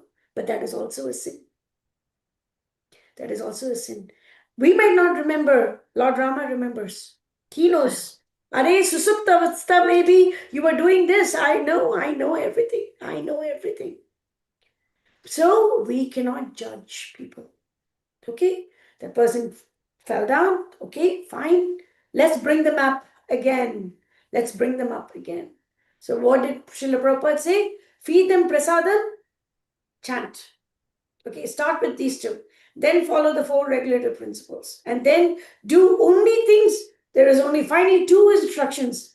Always think about Krishna, never forget Krishna. These are the only 2 instructions that we ultimately have. Everything else is like kuch bhi nahi. Only 2 instructions. Yes. So this is ultimately Ramayan is the book of Sharanagati. Ultimately. It is the book of Sharanagati. But before, and I'm going to close with this one thing. What is Rama's Sharanagati verse? Sakrit eva prapanaya. This comes in the 18th chapter, 33rd verse of Yuddhakand.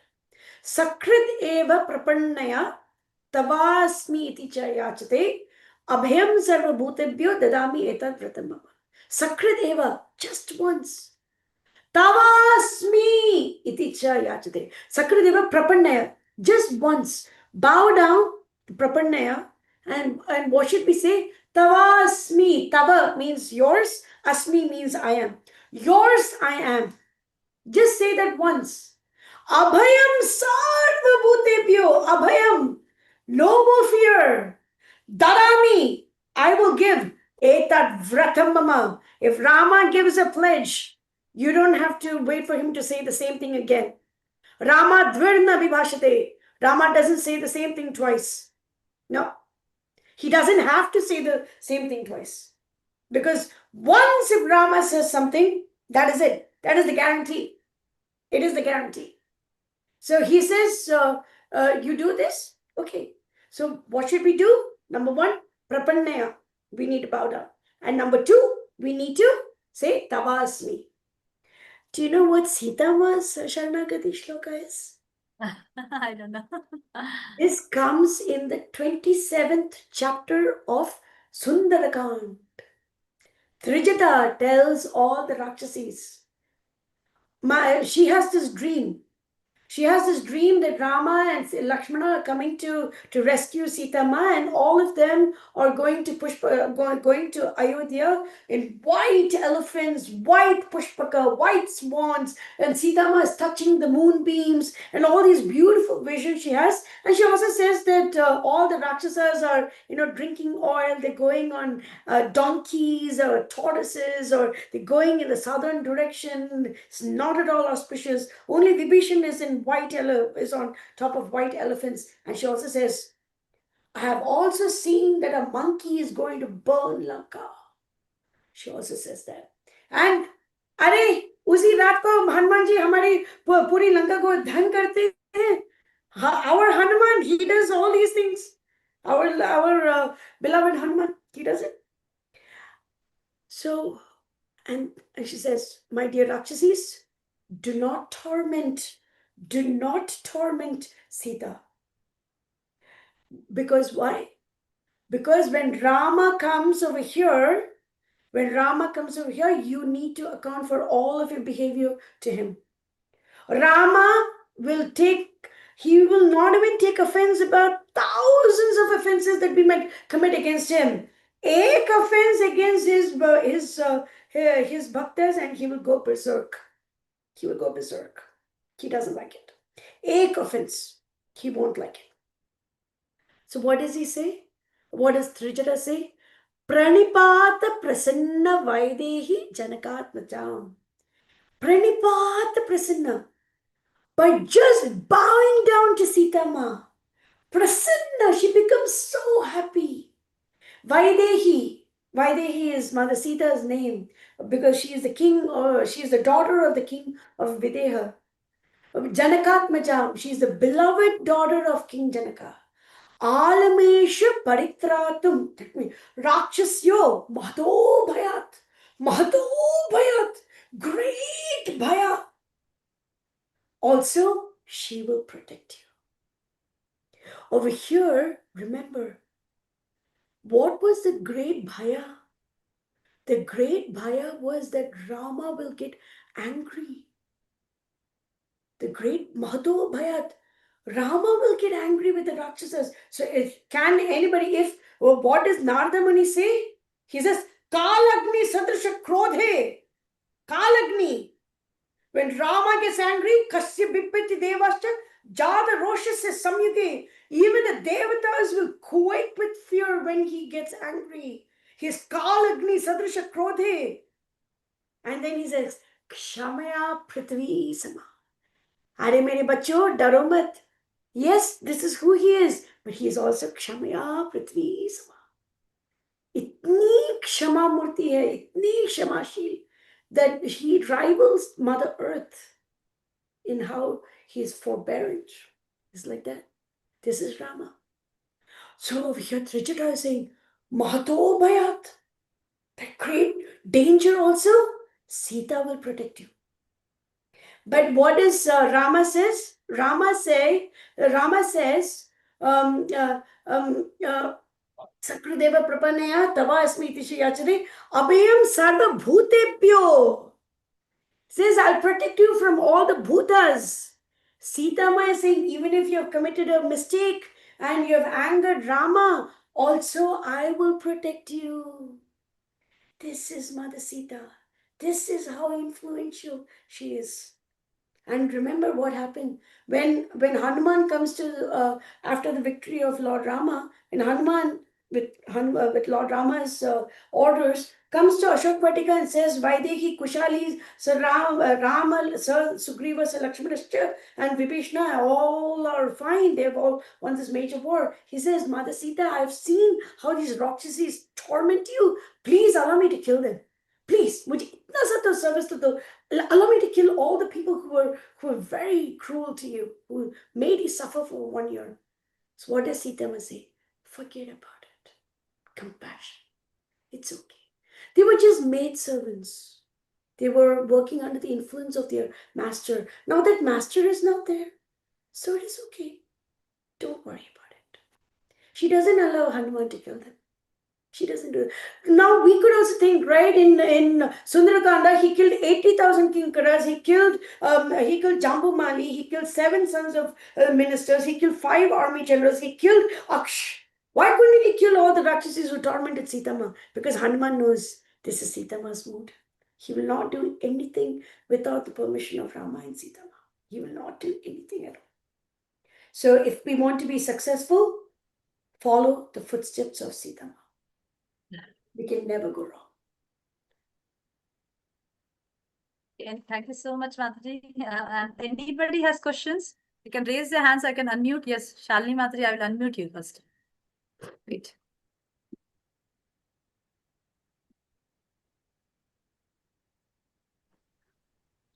Yes. Hare Krishna, Hare Krishna Mataji. So thank you, thank you so much for this very good Ramayana session. So I have a question about Mata Sati. I have not read the Valmiki Ramayana. I have read the Tulsi Ramcharitmanas, Tulsi Ramayan. So in that, in Balyakand, there is one prasang where Sati Mata test Sri Ramji when he was in the Vanvas. She take the roop of Sita Mata and test it.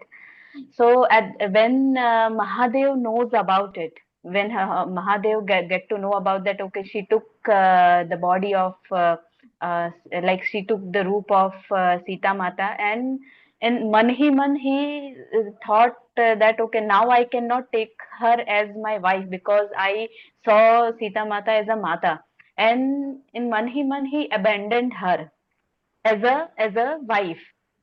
So I always have this empathy with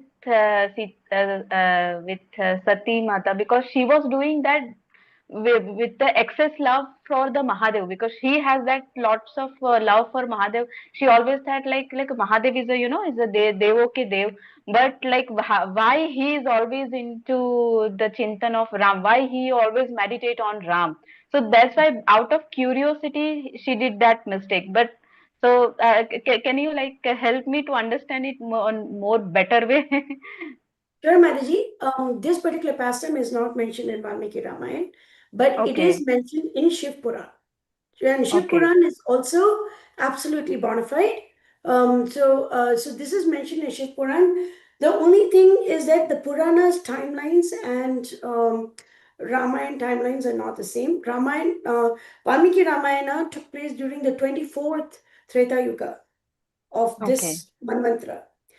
Because Okay. Valmiki was the 24th Vedavyas. Our current Hmm. Vedavyas is Krishna Dvaipayana. So he's the Hmm. 28th Vedavyas.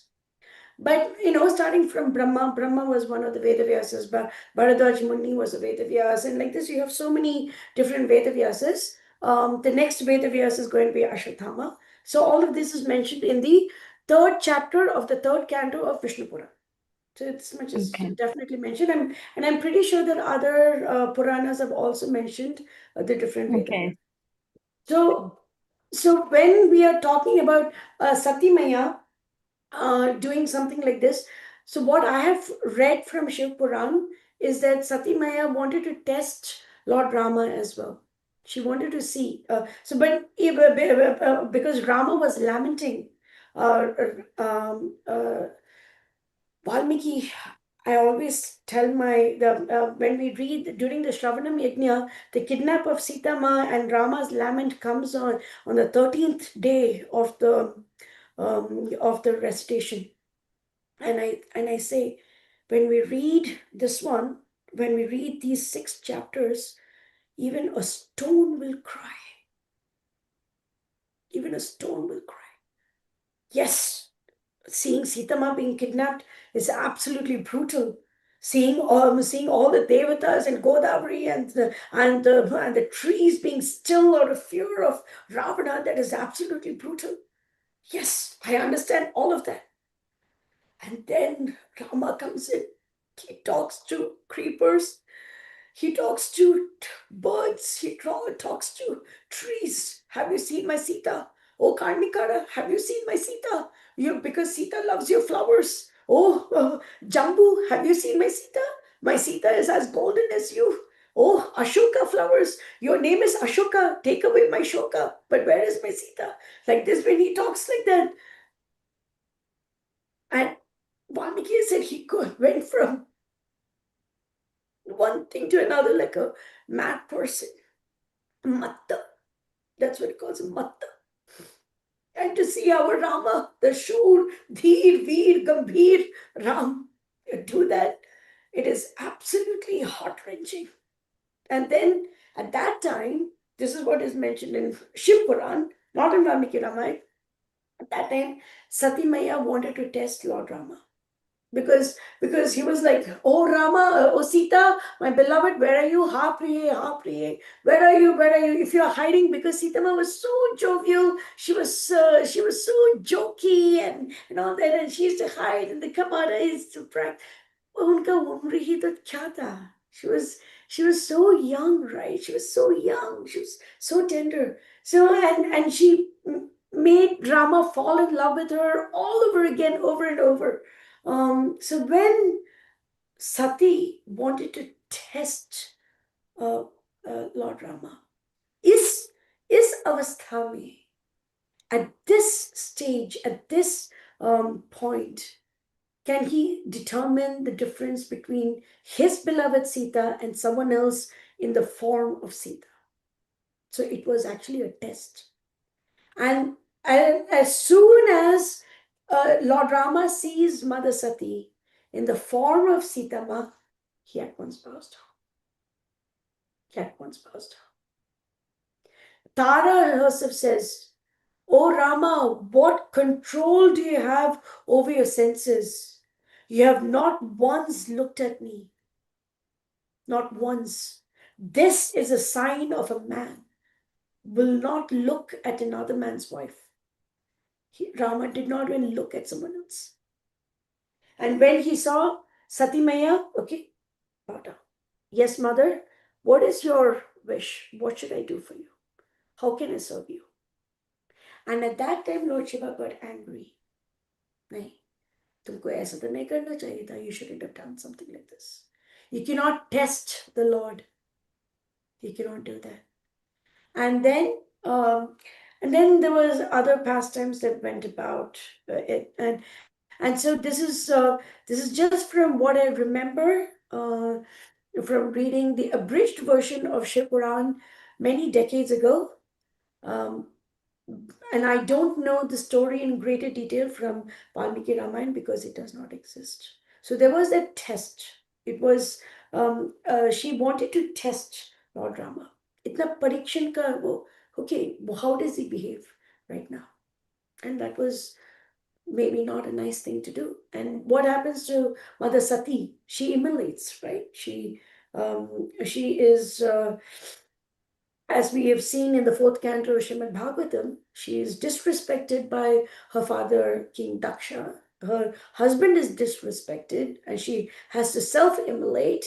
And then Shiva does the Tandav, and he sends his minions to go and destroy Daksha's yaga, and then all those things also take place. So which one took first, and all this stuff? I think we should ask a person who has got more knowledge about Puranas than I do. But this is what I remember from reading Shiv Puran, the abridged version. I hope I answered your question, Mataji. Okay. Thank you, One more question, Mataji, is there from Aarti Somani, Mataji. You can unmute, Mataji. Are you able to unmute?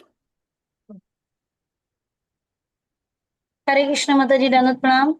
First of all, I want to pay thanks to Shyampriya Mataji that she is providing such a nice opportunity, that providing such a great scholarly person like you, Mataji. And first of all, I have seen such a beautiful lady in the His Holiness Bhakti Vikas Swami Maharaj, like such so much decorated ornaments, like such a beautiful and wonderful lecture, the same Mataji. And obviously, very wonderful lecture.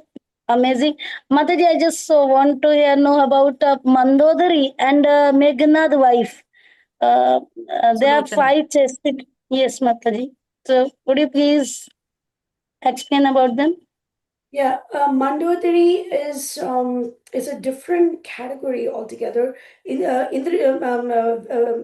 or Indrajit's wife is not mentioned in Valmiki Ramayana at all. I know that in Ramanand Sagar, she's given the name of Sulochana and all that stuff in the Ramanand Sagar's Ramayana.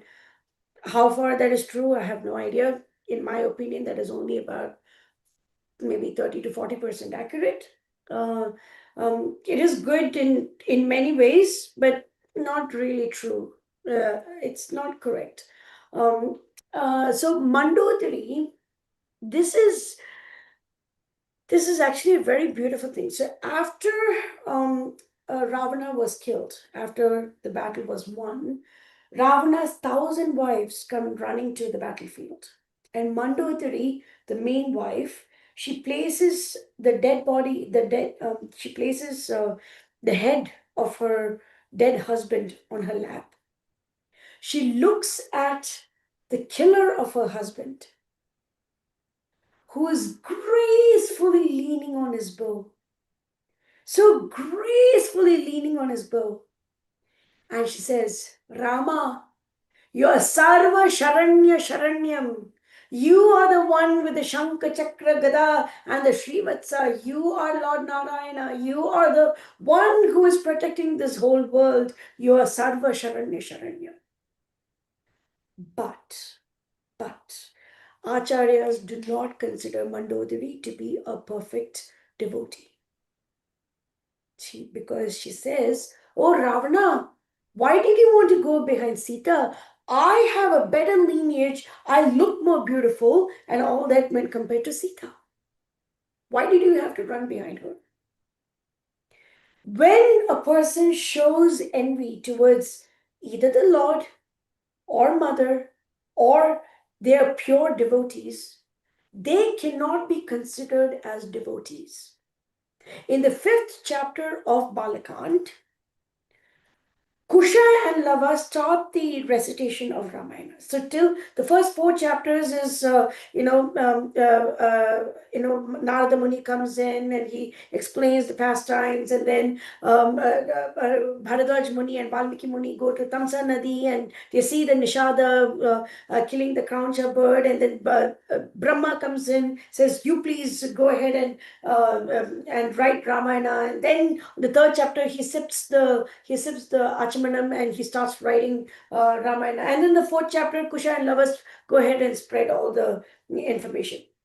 The 5th chapter is when recitation of Ramayana as spoken by Kusha and Lava actually starts. And they give the one condition that is needed to read Valmiki Ramayana. One condition. It's not the body that you have. It is not your gender. It is not your age. It is not your geography. It is not even your species. Species भी तो कोई problem नहीं. अरे मेरे राम तो वानर और vulture से भी तो वो तो प्यार करते थे. Species से भी तो नहीं है. But there is one quality, and that is envy.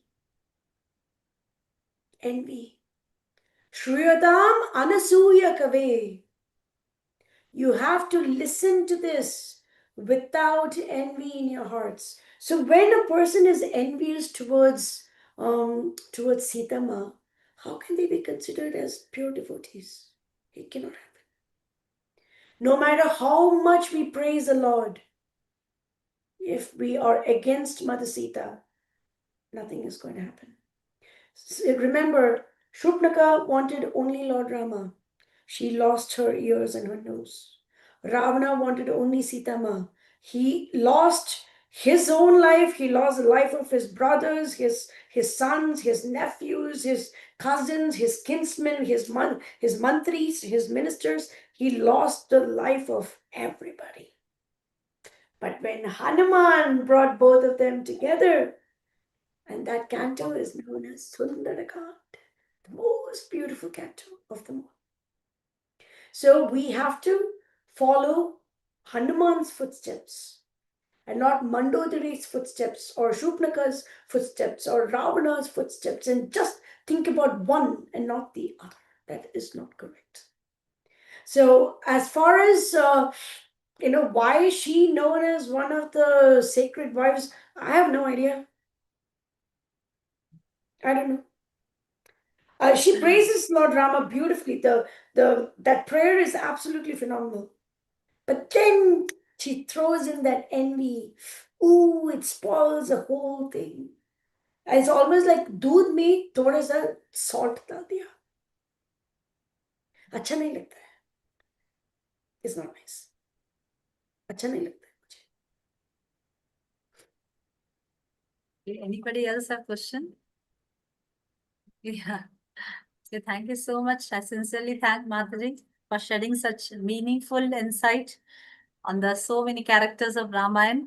And we will all pray that we will really imbibe in our lives such divine qualities, at least one quality that Mother Sita has, or that other chaste ladies have. So we can just pray to Lord Ram and Mother Sita that they give us strength, that we can have at least one quality and we can follow in the footsteps of all the great acharyas and Srila Prabhupada.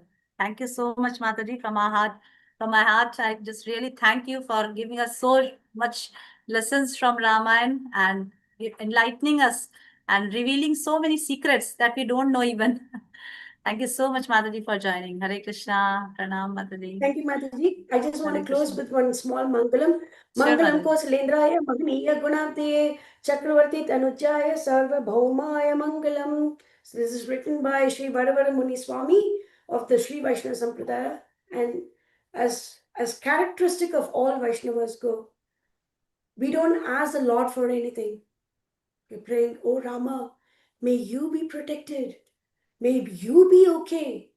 O Mangalam Kosilendraya, O King of the Kosalas, Mahaniya Gunabdev, whose qualities are this huge ocean, Chakravarti Tanujaya, Chakravarti, the son of the emperor, Sarva Bhaumaya Mangalam. The whole world is praying to make sure that you are safe. अरे भगवान की safety के लिए भी भक्त pray करते हैं, भगवान की सेफ्टी के लिए. And I saw in the chat what authorized book. In Lekhamala, Guru Maharaj himself has said that the Gita Press version of this is pretty good. I have the book over here. If you can give me 1 second. I'm talking from a prayer room. So this is the Gita Press version. So It's this in is one English? book. In English also it's available? Yes, Mataji, it is like Okay. this. So the verses are in Sanskrit, but you get the translation, and kabhi we also get like footnotes as well. If we don't understand something, we might actually get some footnotes also. Very nice. Very Yeah, nice. and I've incorporated all of those footnotes and everything in my Ramayan summary. And another Mataji, Rupa Mataji wants to know the regular classes. So during 1 month before Sri Ram Navami, we do for reading from Balakand to Yuddhakand. From Karkata Masa, right now in July middle to August middle, we will read from Balakand till Uttarakhand, 20 all the full Ramayana. In Navaratri, we will read Sundarakand, and then on New Year's Day, we will be reading Sundarakand again. So starting from December 17th or something to Jan 17th, we'll be doing the full Valmiki Ramayana again. So there are multiple opportunities to read Ramayana. Multiple opportunities are there, and if you get to know even one thing about Rama, that one quality is more than enough to save us. That one quality.